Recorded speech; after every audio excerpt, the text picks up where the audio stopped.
Mixer in 5, 4,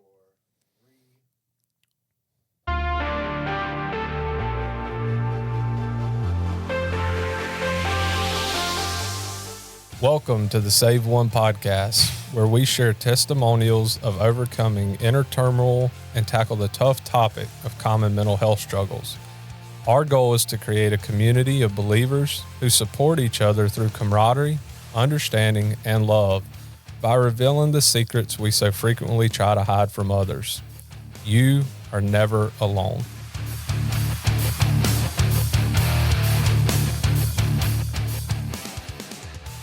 Good afternoon, everybody. We're back again with Miss Jacquie Taylor. Today, we're going to tackle the wonderful topic of marriage. So, kind of recap, if you didn't watch last week, we started a little 3-part series where we talked about dating last week, what to look for in dating, what that looks like, both dating after divorce and then dating if it's your first time dating to get married. And so this week, what we want to cover is the do's and don'ts of a healthy marriage. So I'm probably going to be the voice in this one that can speak to how not to do a few things. And I do plan on being transparent about mistakes I have made, things that I personally am working on now to better prepare myself for my next marriage one day. But then I also just want to hear kind of a lot of advice and just a lot of different topics that I kind of have in mind to just talk about, and how do you maintain a healthy marriage. So that's the goal for today, to try to educate as much as we can there. So, Miss Jacquie, how are you this week? I'm good. Thanks for having me back. Good. Ready to talk about some marriage? Sure. All right. Well, we won't waste any time. So one of the first things I want to bring up that is absolutely, in my opinion, the most important thing, and something that I completely failed at, is first and foremost, if you are entering into a marriage, God has to be part of that. And I can tell you that I failed horribly at that. And a lot of people do. It's kind of unintentional in some ways. And to kind of clarify what I'm talking about, me and my wife, my ex-wife, we went to church. We both believe in God.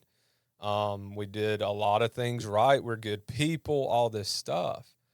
But I will say, I did not pray with my wife. We did not, talk about God's word. We did not talk about sermons after church and how those impacted our thoughts and our feelings. And that's something that I care a lot about now, a lot more. And as I've studied, that's probably my number one. I won't make that mistake again. Is God will be part of my next marriage. So I kind of wanted to kick off with that because I feel like that is absolutely the most important thing. And then there's a whole lot of other stuff, but do you have any thoughts there? Or? No, I would absolutely agree.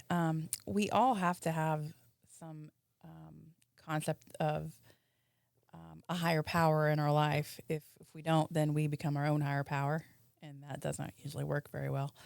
Or another person becomes our higher power, which doesn't work very well. Or a substance or a behavior will become our higher power. So that higher power in your life is the most important thing, really. But I would agree to have a healthy relationship or a healthy marriage. And when you have that relationship with a higher power that's genuine and authentic and real, and it's not religion, Yeah, and it truly is relationship, then you are allowing your higher power to know you at a very deep, genuine, authentic level. And that's the most vulnerable place you can be. yeah. But we really do confuse spirituality and religion. So if we're confusing the two, then going to church and praying with your spouse and reading the Bible and all that becomes very obligatory. It's more of a social event. Correct. It's not really an opportunity to share one another's heart and struggles in that vulnerable place. But if you're in this really vulnerable place with God and you're in a relationship with someone who's in a very vulnerable place with God and they really do surrender and trust God with the things that they have no power over, and you share that, then that naturally brings you together in a very deep, vulnerable place. In fact, if you are in that place with God and you're with, and there's someone in your life that has that place with God, and you come together and you pray together, that can be a very dangerous thing if it is not your spouse and you are married. Oh, absolutely. Because it takes you to when you have a truly authentic, genuine, deep relationship with God, not just religion, but a relationship, and you share that with someone, it will bring you together. Yes. And which can be very risky if you're praying with someone of the opposite gender, and that it is not your spouse. 100% agree.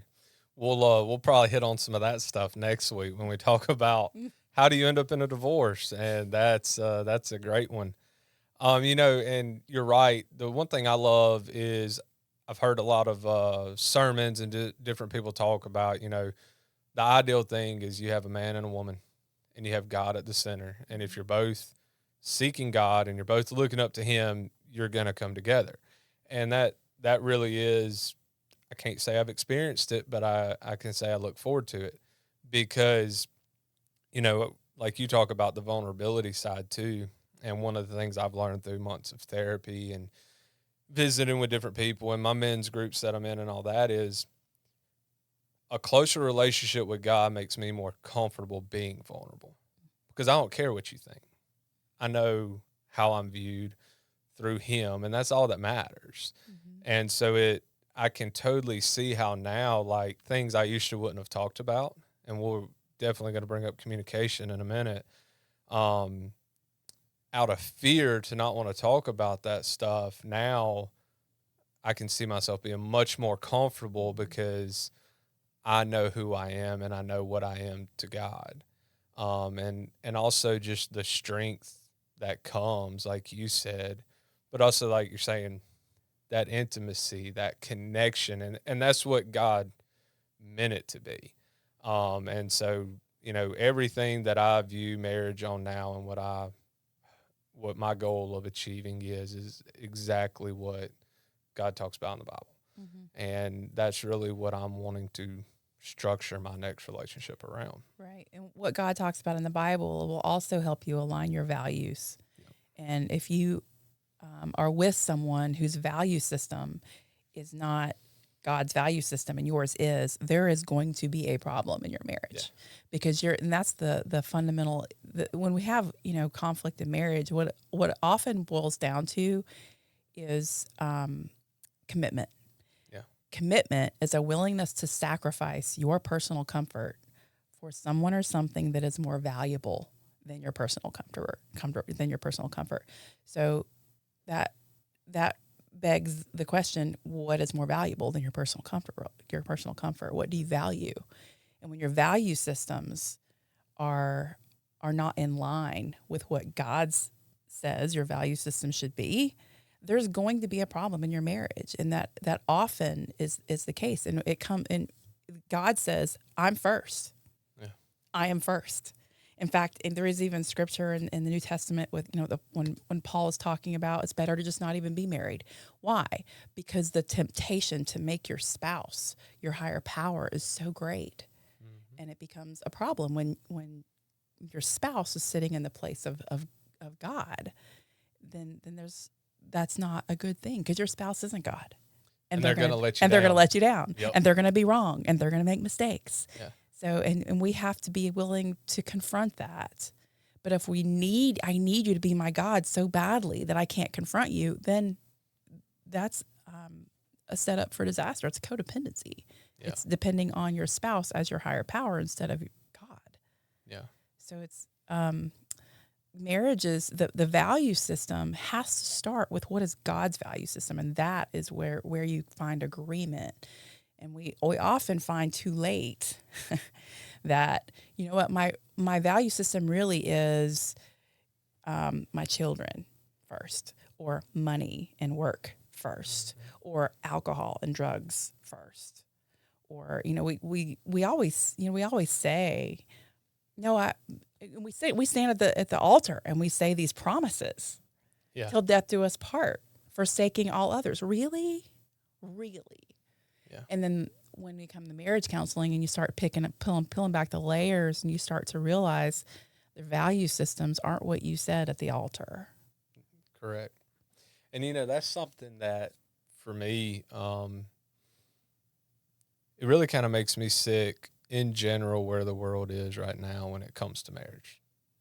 To me, it looks like there's just a lot of people who the grass is greener on the other side, or their spouse was the hero, was the God for X amount of years, and then they started seeing that person struggle or fail or stumble and stuff, and it was like, oh, hold on, you're not perfect anymore. Right.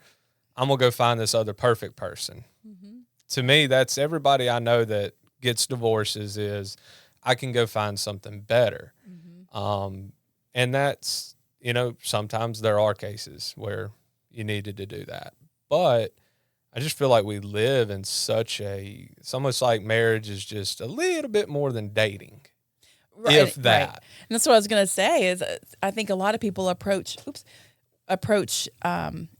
marriage as if it is dating, and it's an exclusive committed relationship socially. And there's 5 elements, 5 components to any covenant, whether it's a covenant agreement with your spouse or with the mortgage company when you buy your house, or with the military when you join the military. And there's an agreement. And the 5 elements are the parties who are involved. There's usually a symbol of some kind, like a seal, to kind of represent the promises that were made and the agreement that was made, and then the promises themselves, and then there are conditions, and then there's penalties. Yeah. Every covenant agreement has those 5 components. In a marriage, the parties are 2 people, party of 2. Not all covenant agreements have 2 people. A marriage does, a man and a wife. Mm-hmm. And there's not a man and a wife and their children, a man and a wife and the in-laws, a man and wife and my addiction. There's all kinds of intruders that we end up realizing I didn't marry you. I married your family. I didn't marry you. I married your alcohol. There's this intruder in the marriage bed. So the marriage is between two people. And then the seal is usually the ring. Yeah. In marriage, it's the ring. And the promises are those vows. It's what you said you were going to do. What you said you were going to prioritize me above all, including children, including your parents. And then the conditions is mutuality. We are both making the same promises to one another, and it's reciprocal and mutual. And so there's establishes that expectation of it to be balanced, for that commitment to be balanced. But then the penalties. It's funny how when you think about your marriage and your wedding ceremony, all of those things are covered. All those first 4 things are covered, but they don't include the penalties. Mm-hmm.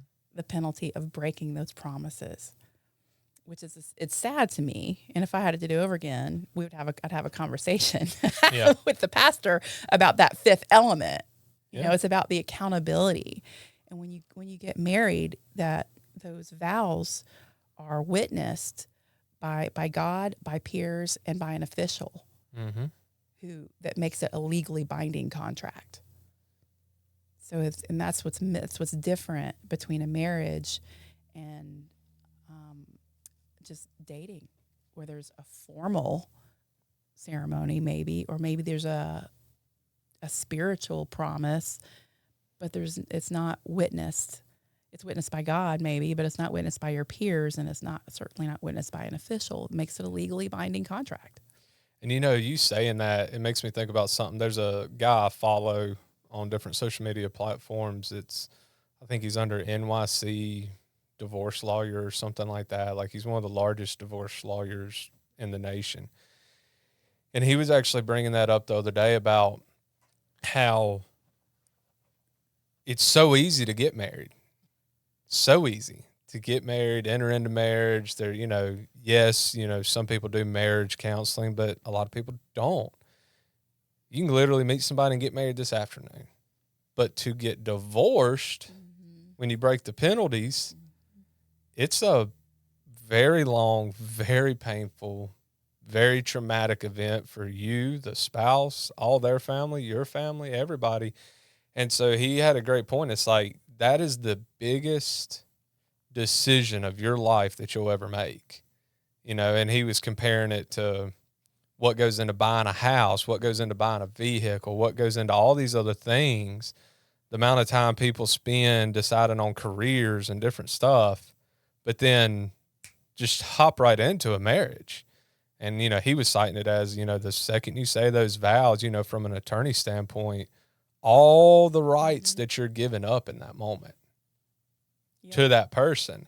And he was saying that, well, one of the things that shocks him is the amount of people that are married. They come into his office as a divorce attorney, and he's going to be handling their divorces, and they are in shock at all these commitments that they had with this person. They essentially, like we were saying, it's like they thought, oh, we're just dating with a ring on our finger now, kind of deal. And it's, that's the legal side of it. But then also marriage, the covenant of marriage under God is important. There's a lot of weight there that's a different judge and jury you'll deal with one day. Right. But one day. Yeah. One day. And we live in, that we want to be, today. we want today to be comfortable. Yeah. We don't think about long-term consequences. We're looking for, we don't care about long-term pain. We want short-term gain. Absolutely. Right. And that's our culture. Yeah. And it's sad that that's the reality, but a healthy marriage is willing to suffer short-term pain for long-term gain. Yep. And it really does work out that way. I mean, you speak preaching to the choir. We were almost divorced at one point. Yeah. But it takes, marriage counseling only works. And that's a lot of people say, well, just go to marriage counseling. Well, that's great, but no marriage counselor is going to fix your marriage. The two people sitting there have to fix their marriage. Correct. The two people sitting there both have to look at themselves and be willing to change something because they have some part in it. Both of them have a part in it, even if it's just, well, you allowed it. 100%. Now you got to start confronting it and stop letting this person be your God and getting away with stuff that God wouldn't do. So both people have a part, and both people have to be willing to look at themselves and change and understand why they did what they're doing or not doing what they're expected to do, and be willing to make some changes. And if you've got one person who is not willing to look at themselves, marriage counseling is kind of pointless. Yeah. It's what we call contraindicated.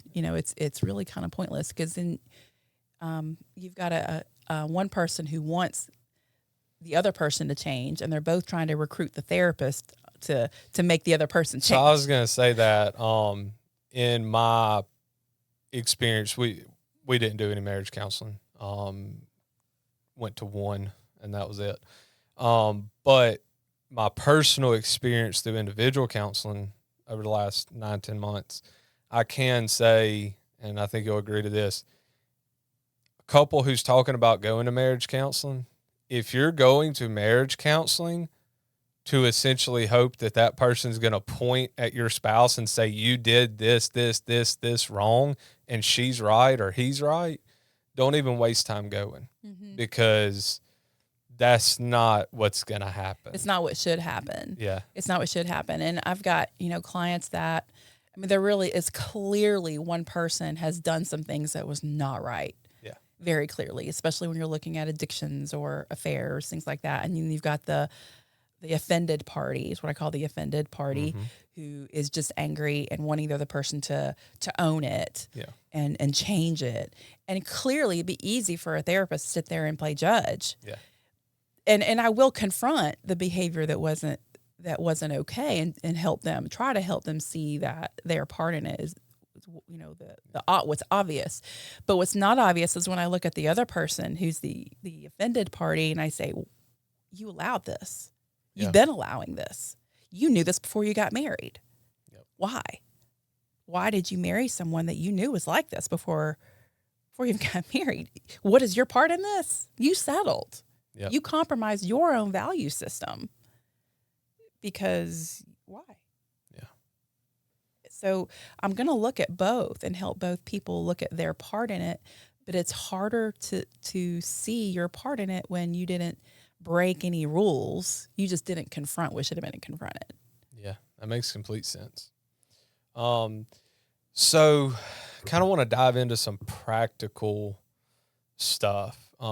Communication. That to me seems like everybody talks about communication. And I know that's important, business relationship, friendship, anything, but especially marriage. So kind of my personal journey with that is I have not been good at communication in the past. And I'm part of a few different men's groups. We've talked about this extensively. I know for me and for a lot of men, I feel comfortable saying I speak for a lot of men. The hardest person in the world sometimes to tell your weaknesses and your struggles and your feelings to is your spouse. And I've tried to figure out kind of why I was like that, why some are. And a lot of times it's just insecurity, and just being worried about disappointing that person. But I can say remaining quiet and not talking about stuff is much, much, much more detrimental. And so, like, I know moving forward, I want to be not just to do better about communication, but one of my goals that I think about now is like, I want to be intentional about it, because life between work, kids, hobbies, this, that, and another, it's real easy to go weeks, months, and you really haven't dove in and talked about anything important. So I know kind of one of my practical things that I've obviously can't put in practice yet. I'm not married, but that I've read on, that I take this from some other people that I've listened to, is, to have a date night of a fun date night, and then have a date night of, hey, let's check each other. How's work? How's the kids? How are you emotionally? How's this? How's that?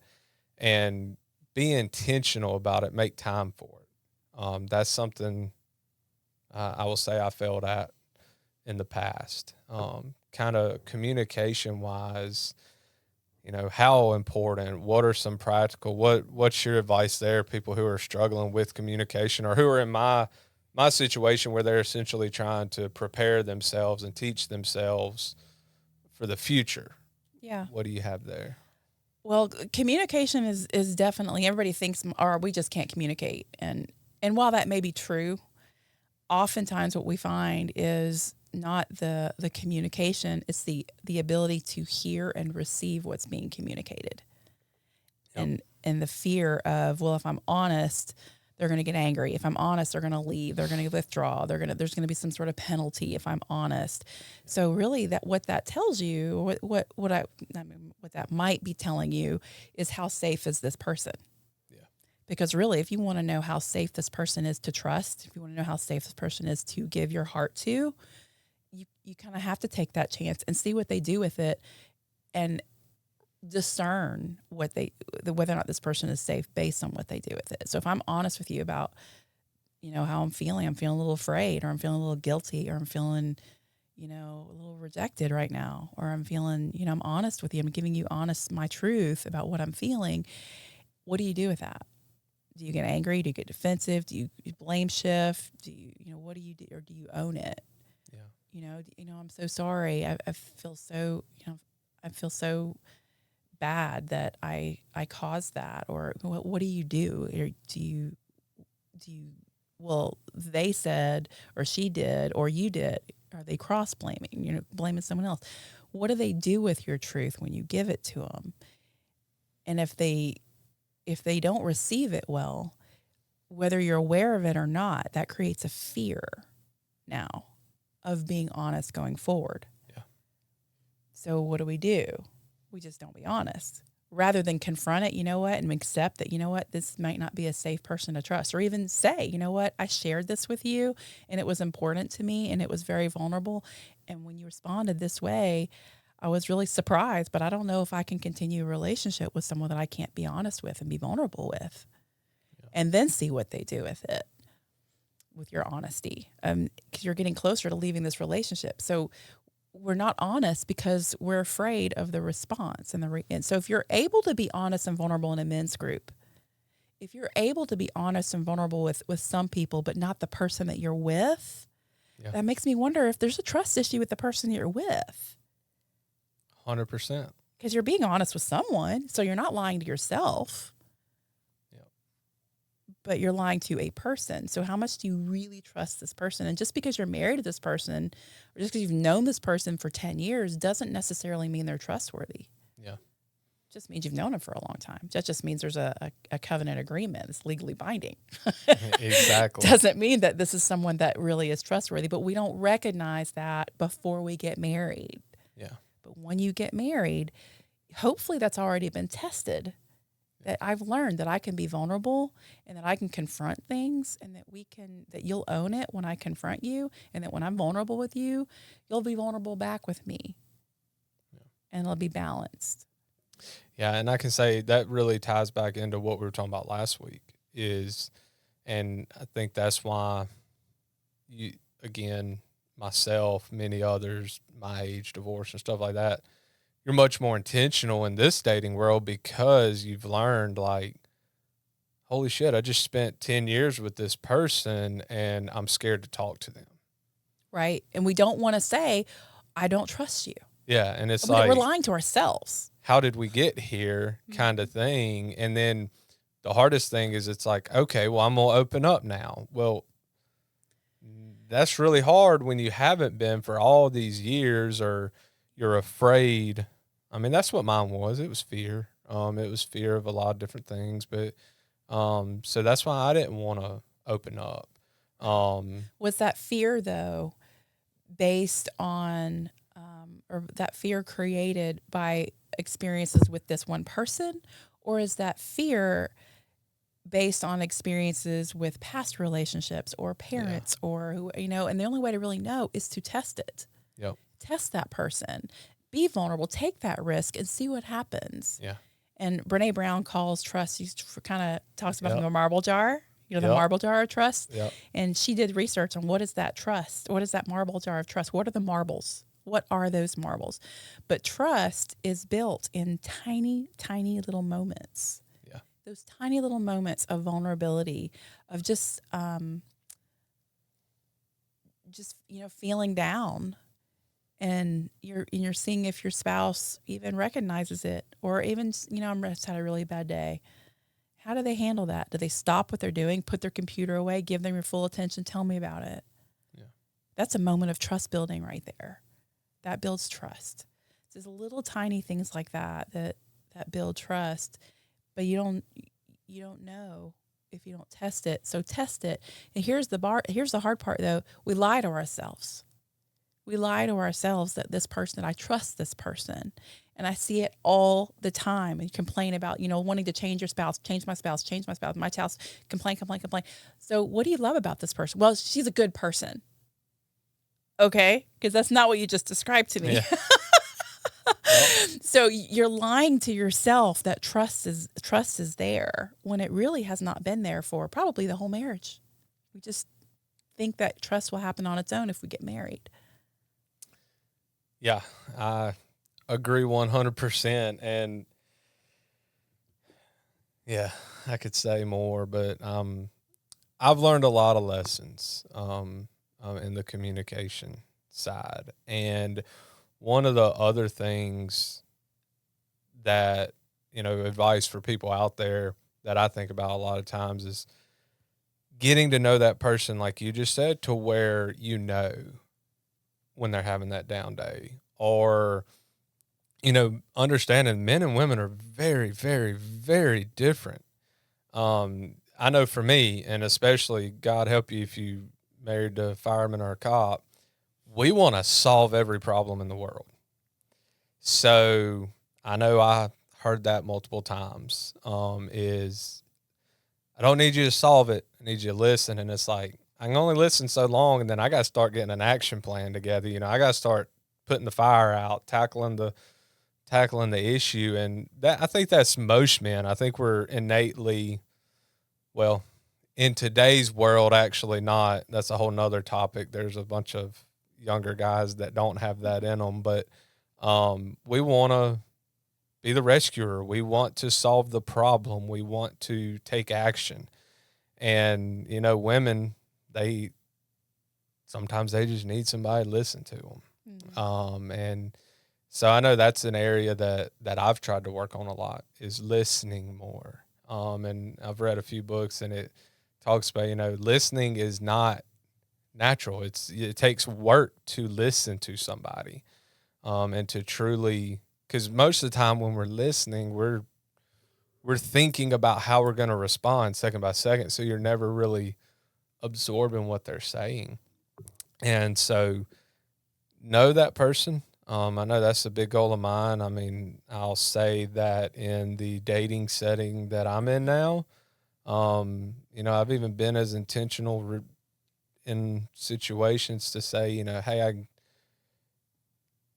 I can tell you're upset, or we had this argument.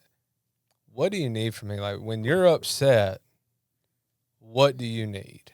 Because, like, I'm one of them people, personally, I'd rather argue, fight, whatever you want to call it.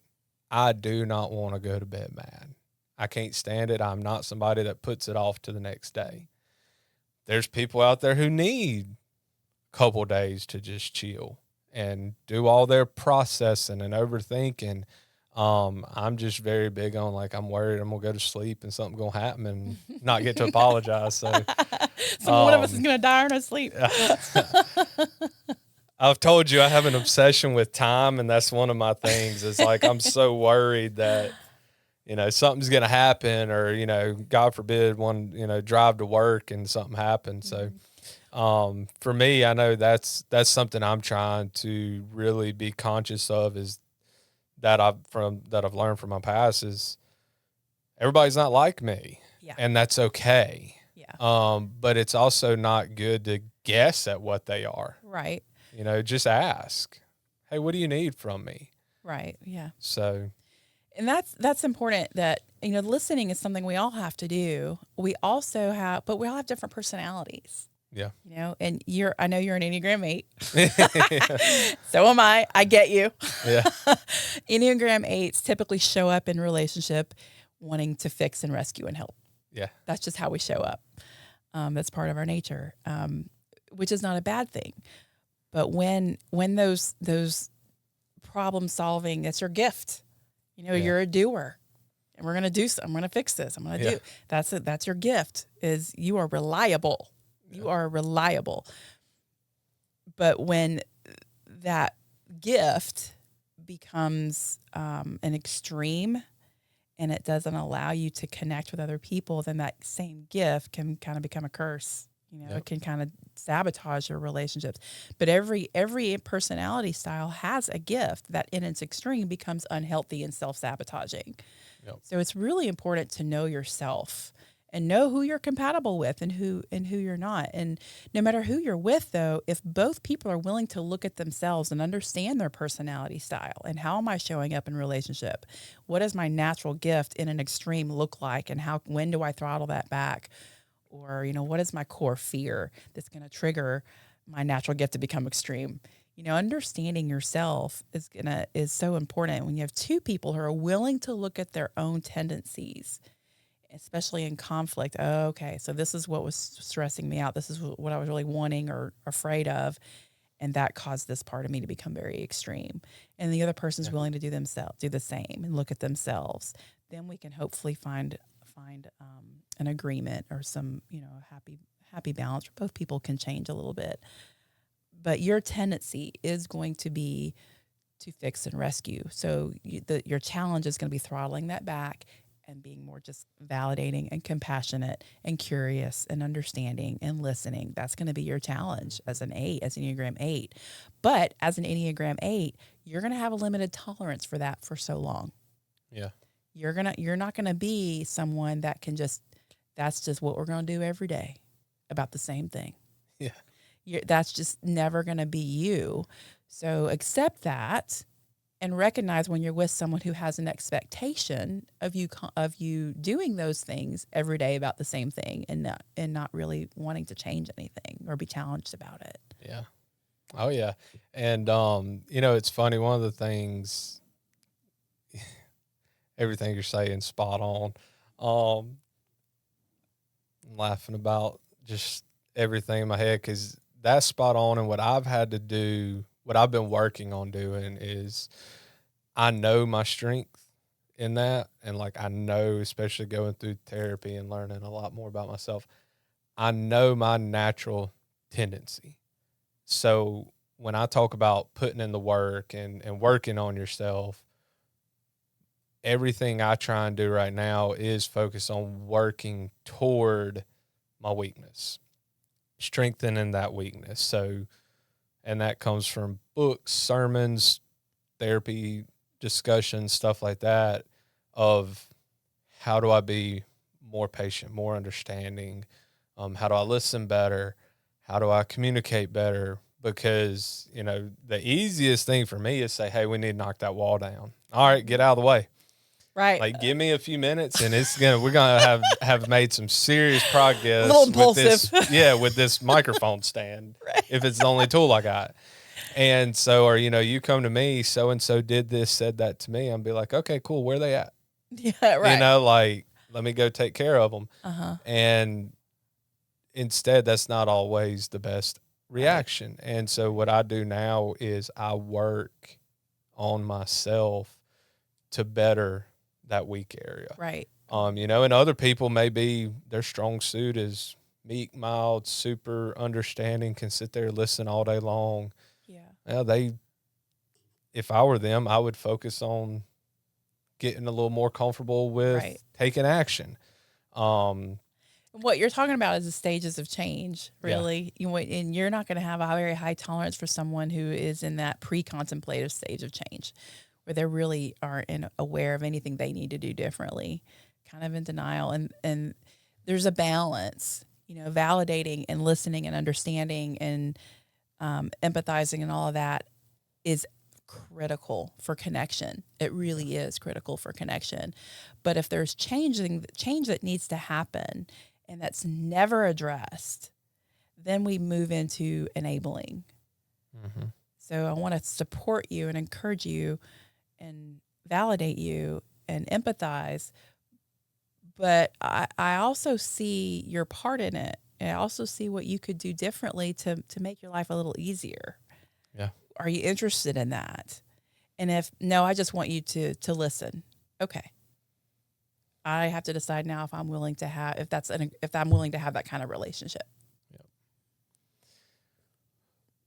Something else I want to bring up that you hit on earlier, and I almost segued into it, is in your marriage, what I see a lot of times, what I've experienced, what I've been at fault at, I forget how you worded it earlier. I made this mistake and my ex made this mistake. I'll say that is once you're married, prioritization. And it's really easy when you're dating and you get engaged. Oh God, they're the biggest priority in the world. You can't think about anything else. And yeah, the vows you say, unfortunately, people do not really understand the weight of that. Then you get married. Your career begins. Kids come along. Get sick. Body changes. Different things change. And, all of a sudden now, maybe your career is more important.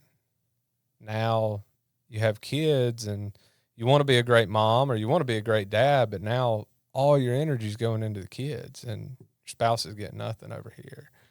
Or, they change. I'm not as attracted to them and all that. Well, that means, in my opinion, you got married to them because they were hot then and now they're not. So you actually never cared about anything on the inside. Your vows were conditional on you looking hot the rest of our lives. Yeah. But for me, to me, and I think this is a personal choice everybody has to make, but, once you get married, your job, your kids, your friends. None of that shit matters anymore. Not as much Yeah. as your spouse. No. It may matter. Yeah, it may matter. But your priority is You know, your everybody spouse. says It's God's spouse. Yeah. And, you know, that's what I was going to say. Everybody has their little list. God, family. For 99% of people, that list is complete BS. Right. And it's real easy to make that list and say it, and what it's everybody's has the right answer, but the test comes when your values conflict. Yeah. What if now you have to actually sacrifice one of those things that you said was lower than your spouse? And now you're actually having to, it's where the rubber meets the road. And we really need to know that before you get married. Would you give up your career to improve your marriage? Right. Maybe a career you went to school for 4 years, 6 years, whatever. Is your spouse important enough that if they asked you, said, hey, this is an issue, this is causing problems, need you to step away and change your career, would you change your career or would you divorce them? Because the contract on your marriage is a whole lot bigger than your contract at work. Right. And, you know, kids, that's hard. I will admit, I mean, I got 2. And my little boy and my little girl are my world. But, you know, I am a firm believer in, you know, your spouse. And I didn't always do it right. I made a lot of mistakes in it. I can totally see that. But I've seen the extreme of it in some people. And, you know, I've had buddies talk to me like, man, I'd give anything if I could get a tiny fraction of the attention she gives the kids. Like, all I do is make the money and come home for her to play with the kids more. And I'm like, yeah, that would suck to be in that spot. And so just prioritizing your spouse, like I just see it so much where Facebook posts don't mean shit. Let me just say that real quick. Like, it just popped in my mind. Oh, yeah. I don't give a dang how many times you happy Father's Day and birthday and you make a photo here and there about it. Social media posts don't mean crap. That does not build your marriage. Actually prioritize them. And it comes down to sacrifice. I mean, that's what everything is. That's what commitment What is. would you sacrifice for that spouse? Right. It's a willingness to sacrifice your personal comfort and your things that are important to you for what's important and meaningful to your spouse. Yep. So what is meaningful to your spouse when you in sacrificing? And you know, it's funny. My husband and I are married for 20 years now, almost divorced at one point, but there's a 2-year journey of healing, I guess. But there were 3 intruders in our marriage that almost destroyed us. One was alcohol. Yeah. I didn't marry him. I married alcohol, apparently, right? So he went to treatment, got rid of the alcohol problem. Now we have a rage problem. Yeah. So it's got to go somewhere. Right. And we finally found a good trauma therapist and got to the root of the rage. The rage went away. I thought we were going to renew our wedding vows. We were happily ever after. We were there. went to Florida to visit his family. Now we got a family problem. So there was a conflict. There's not a conflict, but I wasn't comfortable. It's a whole other story, but I wasn't comfortable with his sister. And I was honest with him. When your sister wanted to hug me, I like shut down. And there was a part of me that was just like, no, liar, liar, liar is what this was in my head. Didn't want to receive that. What did she ever do to you? She's a good woman. Got really angry and really defensive. I was like, whoa, what's this about? And I get it. You love her. You love me. You just want us to get along. He calmed down. But for some reason, when she wanted to, I need to process what was going on with me when something wanted to reject that. And he got really angry and spun up again. And I was like, okay, what's going on here? I don't know. He's like, well, if you don't go talk to her and tell her what she did, then I will. I said, I don't really know yet what she did. I still haven't really processed that yet. But what is this about? Yeah. And it was very clear that his priority was his family. And there was a trauma bond there that we had not yet been revealed. And we almost got divorced over the family intruder, not the alcohol, not the rage, but it was the family of origin that almost took us down. Okay. Because there was a trauma bond there, and he never really did leave and cleave. He never did leave his family and cleave to his wife. And it was very obvious. And finally, our trauma therapist kind of helped him get to the root of that. And when that trauma was healed, that bond with them was cut. And he was like, my family just needs to back the hell up because you're my wife and we need some time. And I was like, who are you? What happened here? His priority just completely changed. Yeah. Because he was no longer trauma bonded to them. And that's when our marriage really started to heal and rebuild. And it's rock solid now. There's no doubt in my mind that I'm a priority over his family.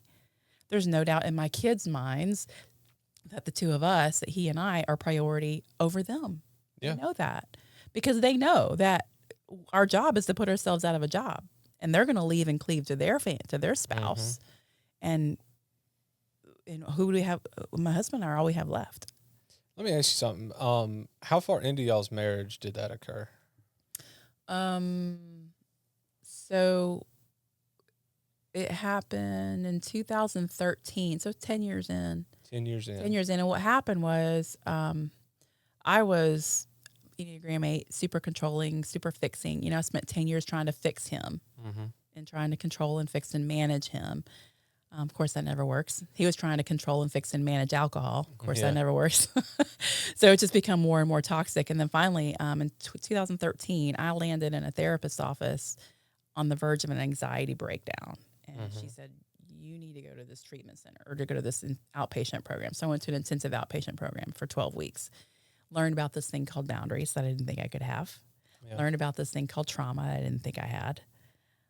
So I learned a lot. And that's when I started detaching and setting some healthy boundaries and saying, you know what, I can't fix you.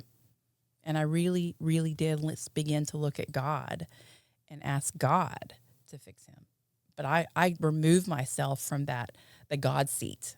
Yeah. Right. And I just got out of the way and let God be God. And I just focused on self-care and self-protection and distanced. And he didn't like it, but it helped him see his need for change. And he finally one day said, I need help. I said, what are you going to do about it? Because it's your problem. No, I can tell you what I'm going to do if you don't do something, but that's not my problem. I'm not going to try to fix you anymore. I'm not going to be your savior and try to make sure you're happy all the time. And that's your stuff. So he finally went to treatment, and we thought when he got home from treatment that we would be happily ever after because we thought alcohol was the problem. Yeah. Enter rage. He just cross-addicted from alcohol to rage, and it was getting worse and worse and worse. And we eventually separated. 4 months after treatment, we ended up separating for 4 months. And that's when we found the trauma therapist, helped him unravel and find the issue. Actually, he didn't find the issue. He helped him learn how to manage the anger with EMDR. And he was able to, when he started feeling the anger, he would use EMDR and he would calm down and he would re-engage and he was fine. Yep. It was like miraculous. But the anger was still getting triggered because there was still something there that was not healed. But he was just able to manage the anger using EMDR. So, but we were better than we'd ever been because he was able to manage it. And then when we went to to see the family Easter weekend, that's when what hadn't been healed really got triggered. Yeah. And that's when it just revealed the real issue, the root issue of everything. So it was a 2-year journey. It's 2013 when we were 10 years into our marriage, when I was at the verge of a breakdown and landed in this IOP program. And then I started changing. Yeah. And then he started changing. And it took 2 years to finally uncover the root issue. He was molested when he was 10 and never told a soul. And he carried that shame and self-loathing, and that was getting triggered constantly. And when it took 2 years for that process, but it took probably a good 18 months to really rebuild the trust. Yeah. It takes a long time. Oh yeah. And man, the one thing I can't help but think about sitting here, every divorce situation is different. Don't get me wrong there. Every marriage problem is different. But it's pretty awesome hearing you talk about that. You know, a lot of people be like, 2 years, you know. There's people who freak out about 4 months of therapy, you know. I know. And they're like, oh, we can't, you've been married for 10 years. You can't go to 4 months of therapy to try to save this. Yeah. And, you know, people will spend all kind of time and money on school and certifications and this and that for their career, but marriage is supposed to be the most important thing. So, I mean, I enjoyed hearing that because that's awesome to me that you put the work in. Both of y'all did. Yeah. And it's usually from what I've seen and heard and stories I've heard as I've gone through all this is it's usually not one thing. You know, everybody thinks, what's your marriage problem? This right here. This is what, no, that's the very outside shell. And then it's the same thing, and I say that because I've learned that going through my own therapy, just working on myself individually, is things that I, thought were my whys of why I did stuff and felt stuff. Mm-hmm. And then I get in therapy and it's like, dang, didn't even know that was going on, but here we are now, going down this rabbit hole. So, but to me, it's actually awesome. I can only imagine, I guess, it sounds weird saying this, but my relationship with myself, I can kind of sit here and picture that, going through marriage therapy with a spouse, the closeness that you could gain from that as you really find out about one another. Because the understanding and the knowing that I have of myself now, I can't imagine, going through that process with somebody else and knowing them to that level, that deep. That vulnerability. Yep. And that's what, it's so funny because this therapist that we were going to, and it was 2 years, and there was a lot of anger in the course of that 2 years, especially from me. And there was that defining moment, something changed when he was doing some inside work, what we call inside work, mm-hmm. and looking for, the trauma root and doing those very vulnerable places. And the day that he found that trauma of being molested when he was 10, and he cried and he felt, and it was a very vulnerable, painful place, and I witnessed it, and something happened in me, and this overwhelming compassion came mm-hmm. up, and I was in tears over just witnessing him heal that part of him, that young part of him that was stuck in that place and time. And afterward, the therapist looked at me and he's just like, he said 3 times, "You are so much softer. You're just so much." So he must have said it 3 times. And I finally I just realized I was just overwhelmed with compassion, and I felt so much love and compassion for him. And it absolutely brought us together. And that was the turning point, is when he allowed himself to go to the very vulnerable place in my presence. So he trusted me enough to go there. And that's another thing, though, is if you don't have 2 people who are both willing to look at themselves, don't force one person to get vulnerable in marriage therapy. Yeah. Because then the person who's not looking at themselves is going to use your vulnerability against you. Yep. And that happened in our marriage at one point in time. I was the one getting vulnerable and going to those deep, dark places and looking at my own past. And a lot of my dad issues came up. And, of course, my husband was still very much in denial, not looking at himself at all, very much pre-contemplative stage of change. And then the next time we had an argument, your dad really effed you up, right? So now he's using that very vulnerable information that came out in marriage therapy, and he's using it against me because he wasn't ready to do his own work yet. But I was doing my work in front of him and letting him witness that. So it's a dangerous thing. If you don't have 2 people who are both willing to look at themselves, marriage therapy that goes to that, it's more like individual therapy in front of your spouse. Yeah. It is very, very risky. And I would never do that if I didn't have 2 people who are both willing to look at themselves and able to show compassion toward their spouse. And it's very rare to have that in marriage therapy, honestly. Yeah, I can only imagine. I mean, some of the stuff I've tackled and, some of the moments I've had in therapy, think about a spouse sitting there witnessing some of those. That's, yeah. If you're not comfortable doing that in front of your spouse, again, that goes back to what we were saying earlier. You got to ask yourself, do I really trust this person? Yep. Or am I lying to myself?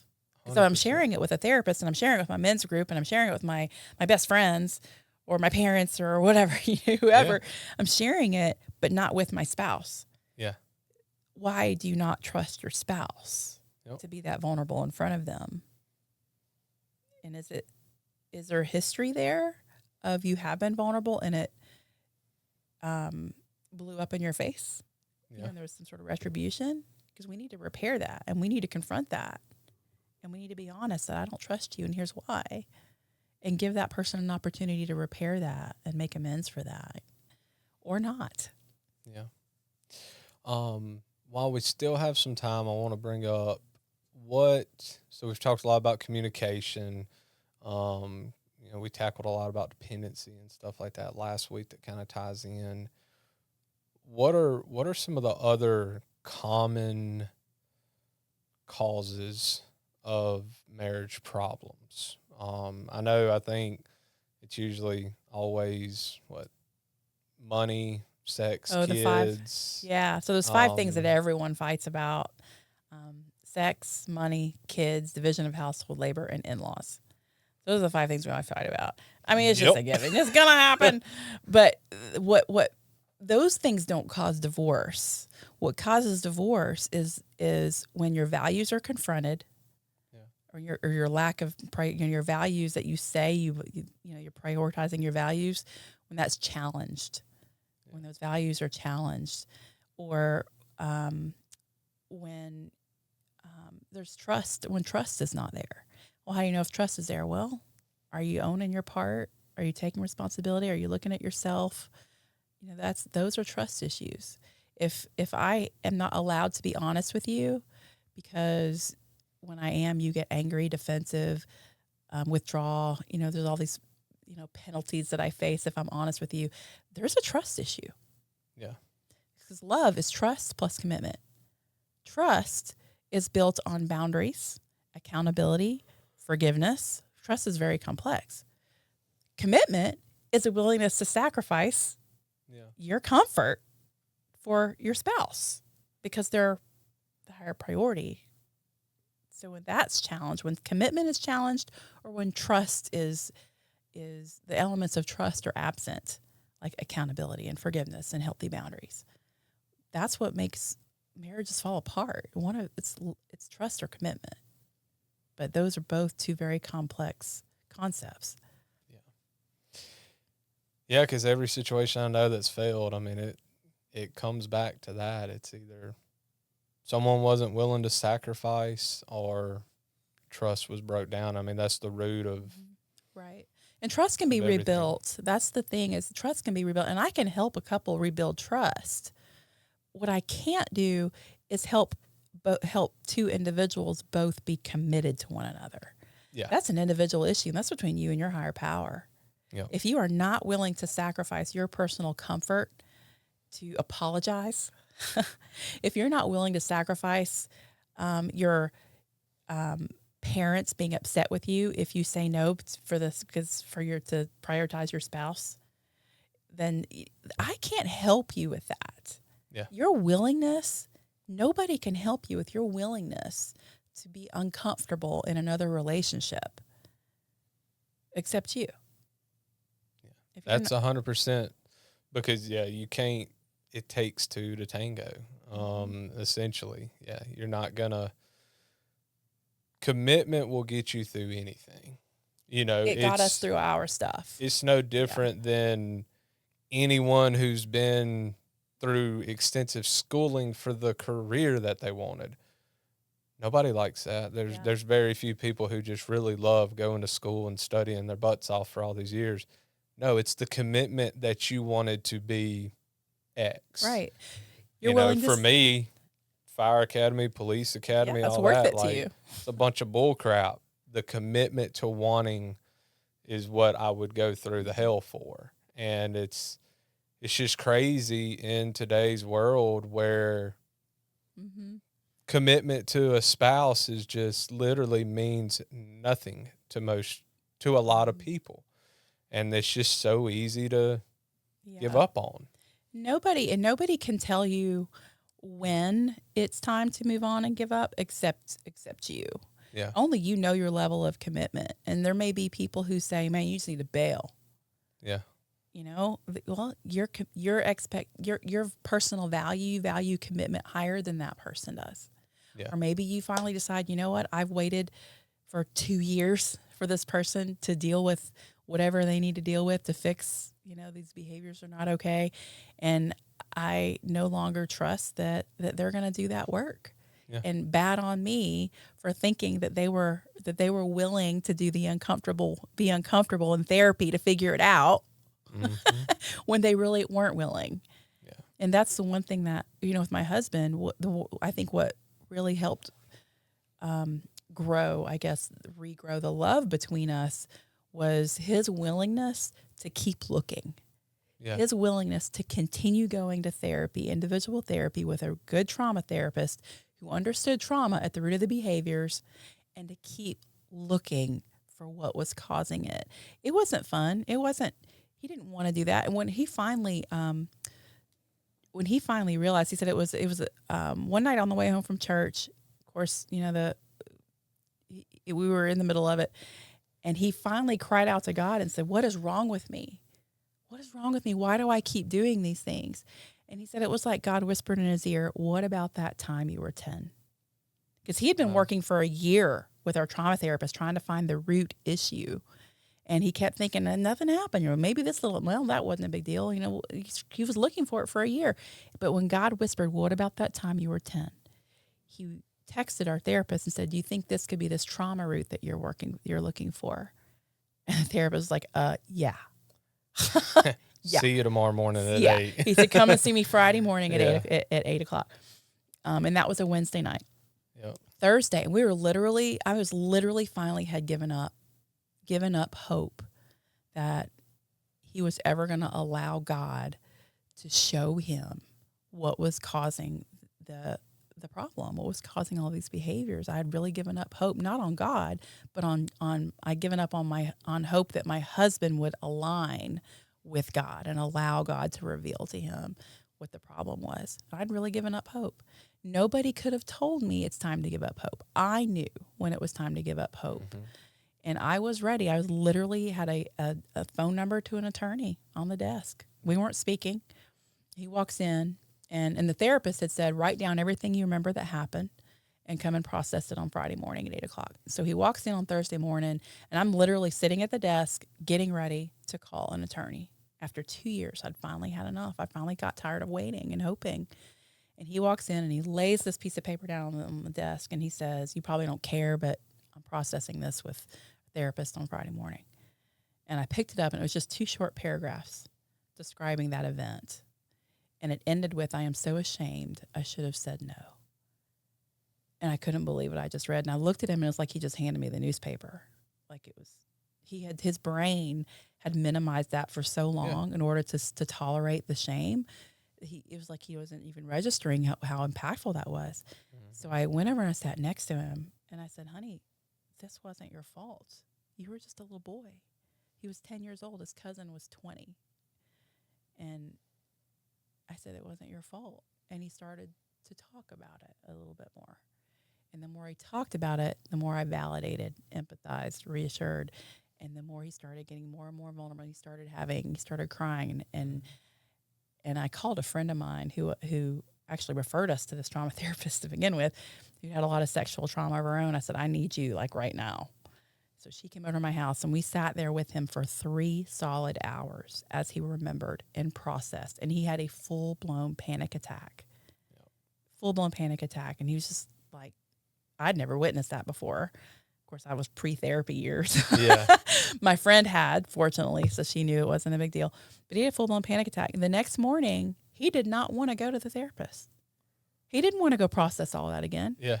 He didn't want to go. He didn't want to have another panic attack. Yeah. But he knew that our marriage was on the line. Yeah. He didn't want to have to do that, but he was willing to sacrifice his personal comfort because he valued me and our marriage more than his personal comfort. So he did it. He went. That's awesome. And he did it. But that is when I started to fall in love with him all over again. Yeah. It's because he made that sacrifice, because he valued our marriage and he prioritized me over his own comfort and then ultimately over his family. Yep. And that's when I started to fall in love with him again. And from that place of gratitude for that sacrifice, I then wanted to serve him. What can I do to make sure you're happy? Yeah. Because he did that for me. So now we had this reciprocal, you sacrifice for me, I feel grateful. I sacrifice for you. You feel grateful, you sacrifice for me. And that's how it works. The way it's supposed to be. Right. That's the way it's supposed to be. So over time it grew.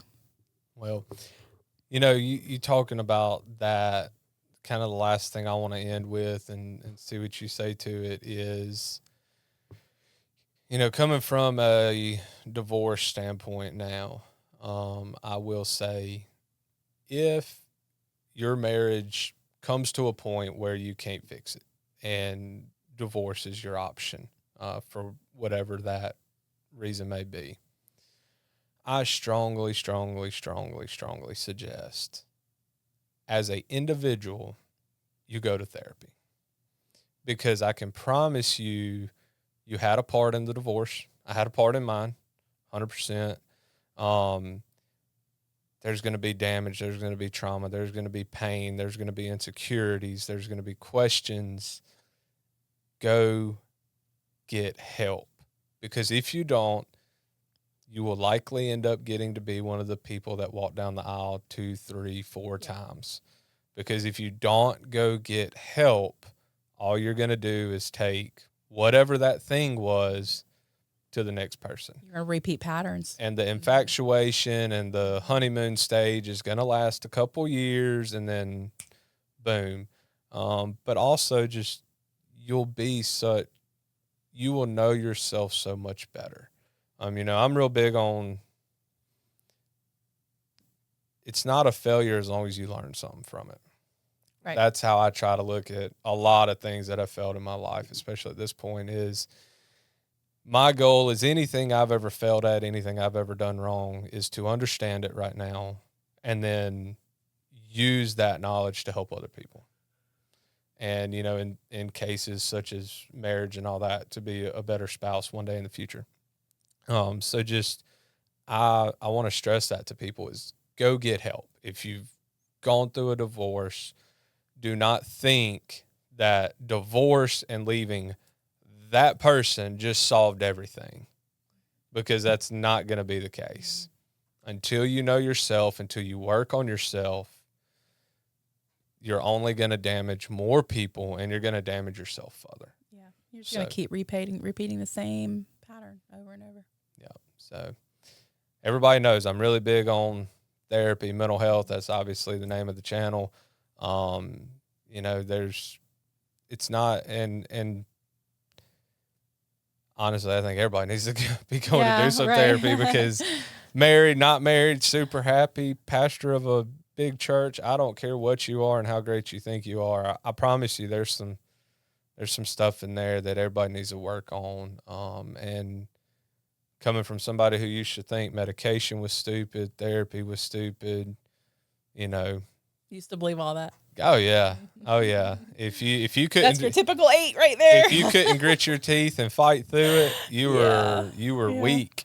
And that's your greatest fear as an 8, an Enneagram 8 is weakness. And so now, I know myself, I understand myself, and I see now no, I was weak. I'm strong now. It's so ironic that being vulnerable is the essence of strength. Yeah. The willingness to be vulnerable is the essence of strength. And the unwillingness to be vulnerable is the opposite. It's fear. Yeah. It's 100%. It's driven by fear. So I'll take every opportunity I ever have to stress that to people is get help, understand yourself. All grow. Behaviors have purpose. They may not be good behaviors, but unwanted behaviors, there's an underlying issue. Yeah. There's something underneath it motivating that part of you that's doing or not doing. There's something underneath that's motivating. What is it? Yeah. We can white knuckle it all day long and try to change. But if we don't understand what's underneath and why we did or didn't do whatever it is we did or didn't do, then we're destined to just keep repeating it. Yep. Or doing something or coping in some other dysfunctional way. So understanding yourself is really important. Well, I have enjoyed this. I think we covered some good stuff. I hope we gave some information that helps some people. So the next time we'll be wrapping this up with divorce and navigating that process. And that's something that obviously I just lived through. There's definitely a lot of ways that you can do it good and you can do it really bad. And there's some situations where it is the best thing. So I want to tackle, what that looks like, what some of those feelings are, what some of those emotions are, and how to navigate them good, and then how to navigate them really bad. And I did a little bit of both. And then you throw some kids in the mix, and you got a whole new set of things. So, but I will say the ultimate goal, and it's my ultimate goal, and I'm very thankful that it's my ex's ultimate goal, is that if you do have to divorce, the most important thing is those kids and healthy co-parenting and still having respect for one another. And in my situation, we still have some work to do in some areas, but I think we're doing pretty good with it. And that's what's important is the kids. Yeah. And that's what I really want to talk about the next time is how do you navigate it in a way that is healthy for all that are involved. So I really look forward to that. Audience, if you're listening, if you have some thoughts, some questions leading up to that episode, please shoot them to me and we'll be sure and talk about them. So I appreciate you being here again, and I look forward to the next time. My pleasure. Look forward to it.